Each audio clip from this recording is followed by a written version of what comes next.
Hey guys, this is Simon with Caddis Fly Shop, an Oregon fly fishing blog, and October caddis are moving around right now, hatching. They're scooting themselves into the shallows to hatch and whatnot, and the pupa of those bugs is going to be a huge deal to trout in the coming weeks / month-ish. So it's definitely some stuff you're going to want to have in your box. You're trying to get a jump on it before it's too late and the pattern's kind of useless to you guys. So we did one last year out of ostrich, and we did a different variant this year out of rabbit.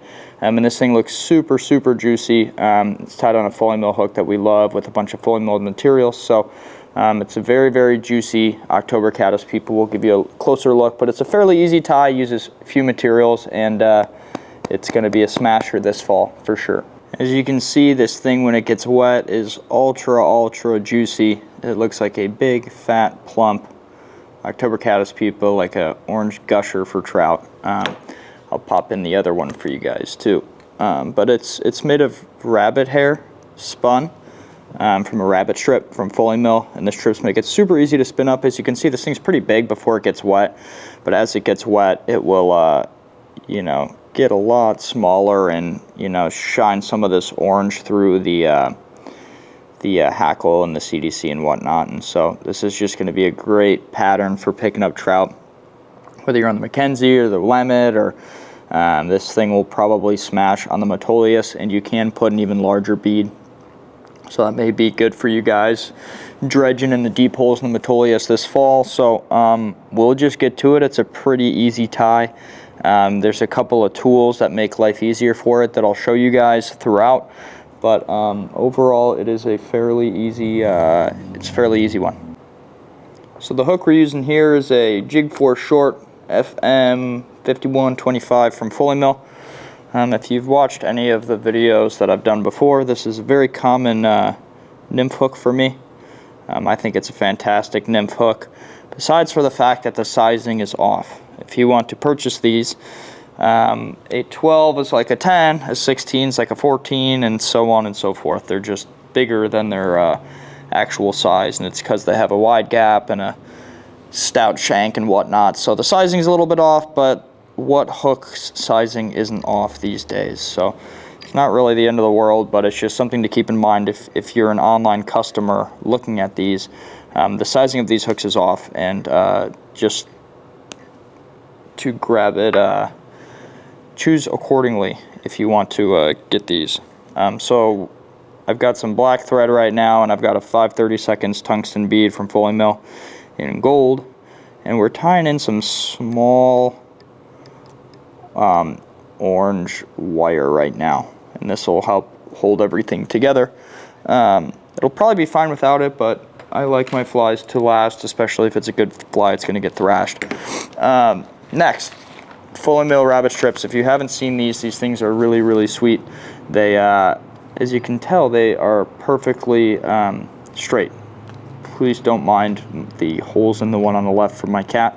I'm working on that with him, but there's no kinks in these rabbit strips, which is really cool. So if you are using them for streamers, which we're not today, but if you are, it's certain other brands, they kind of stuff them in and then they get kinks in them and it's all weird. So these are nicely displayed and there's no kinks in them. And we're going to take one of each because that orange is too orange for me, so we're going to drown it out with a little bit of this gold grizzly black barred, and we're going to throw it in a feather prepper like this. And this specific one from Hairline that's foam is really great because it is foam and it can be pulled open like this, and it's really great to work with both feathers, but especially rabbit because it's foam. So what we're going to do is we're going to take some sort of material clamp. This is a Swiss CDC clamp, and we are going to clamp the tips of this stuff, and we want to get both colors in there, and as we spin it, it's going to mix them, and we're going to cut all of this hair off. And you can leave a bunch of extra. You want to leave ample so that you can put it in the material loop. That's kind of what we want it to look like right now. As you can see, this is what's left over. And we're going to make a dubbing loop.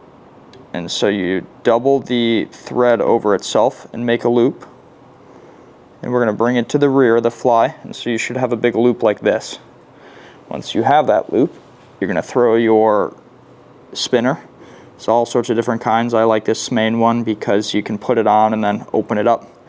And we'll move our thread, and if you have a bobbin rest, this is a great time to use your bobbin rest up by the front of your vise, like so.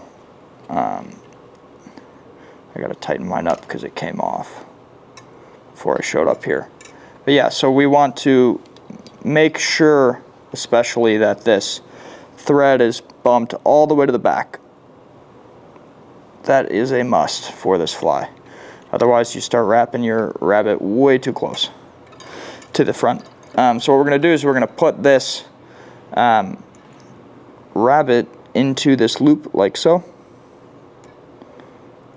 and release, and you can see it's kind of long, and we want to get a slight taper to this fly. So what I'm going to do actually is I'm going to push some of this fur in just a smidge on the end, so this end is a little bit shorter than the top. And then we're going to trim a lot of this excess off down here. It's going to shave off a bunch of the bulk on this fly. We just don't need all this stuff. So, good pair of scissors is your friend for this one. So you should be left with something that looks like this. A bunch of orange, bunch of tan. And once you spin it up, it turns into a nice mixed natural color of an October Caddis Pupa. Like so. And so now that we're all mixed up, we are going to wrap this guy around. If you've got a rotary vise, this is very helpful. And after each wrap, we're going to want to pull the material back to make sure it's all facing backwards, because when it gets wet, that's the natural resting place. We want all these materials to go back towards the rear. And it's going to look big, and that's fine. When I was developing this, I made it small, and it doesn't work when it is small and looks like a pupa when it's dry. We want it to be super big and fluffy when it is not wet, because then that allows the materials to go to the rear. Actually, I have one with me, I think, today from when I was developing this. Yeah, here. This is what happens when you don't have enough.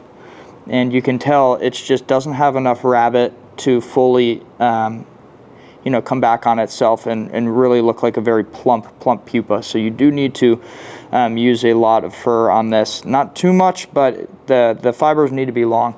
And for measurement, at least, I like to be like right around in the middle. And that'll kind of give you a rough estimate of how long you want that strip to be as you throw it into your clamp. So what we're going to do now is we're going to wrap this wire through this, through all this rabbit strip fur stuff.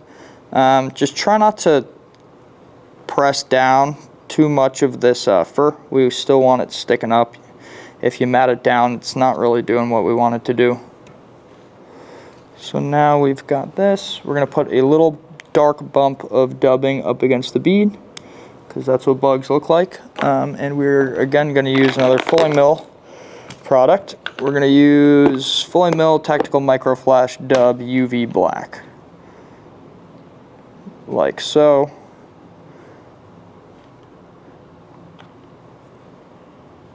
Just a little bit, we don't need a lot. Just a little bump right there, because then we're going to put our Hackle in, and then we're actually going to put just a smidge more dubbing at the front. So now we're going to take some of this CDC from Fulling Mill. Right now, from what we found, this is the best stuff you can buy in the way of CDC. So we're going to put a little bit of tan in, and then we are going to put some partridge in. Like a medium-sized feather, not one that's super small, not one that's super big. That's the ticket for this fly. And we will strip a bunch of the kind of fluffy, downy feathers off the bottom. Do not want those on our soft hackle, even though for this particular fly it would work okay. We're just looking for more fibrous, stringy one. So to prep your feather, it should look like this. We peeled off the down pieces, and then you're left with just a little tip to pinch in behind the bead, and then we will wrap it forward. So we will tie this into just like that, facing backwards. So we should have both of our feathers. And you can either do it separate or you can do it together. I'm going to do it separate. I'm going to wrap this CDC first. And try to get as much of it in there as possible and have it lay out and not clump up on itself. And don't worry if it looks kind of ugly, because my little secret for soft hackly things is I actually like to put a little bump of dubbing in the front, and that's what actually like straightens everything out and makes it look nice. So I don't tie my soft hackles the way a lot of people do. Some people's soft hackles look like immaculate right after they wrap them. I'm the other way. Mine look ugly, and then I leave a little bit of space to clean them up. So as you can see right now, this soft hackle is kind of going crazy, and a little trick that I have learned is a little tiny noodle of dubbing will fix that. And when I say tiny, I mean tiny. We got a little bit right here, just a little tiny one. And then we can pull the feathers back where we want them, and boom. Got a beautiful soft hackle that is ready to catch the biggest, baddest trout in the river. You can get all this stuff in the shop if you're local, as you know, if you're watching this, or if you're online. We have a massive online fly shop called Caddisfly Shop, and the link for every single product used in this video will be in the video description. So no matter where you live, this will crush. If you're watching this, comment below where you're from and where this would catch trout for you. We will see you in the next one, guys.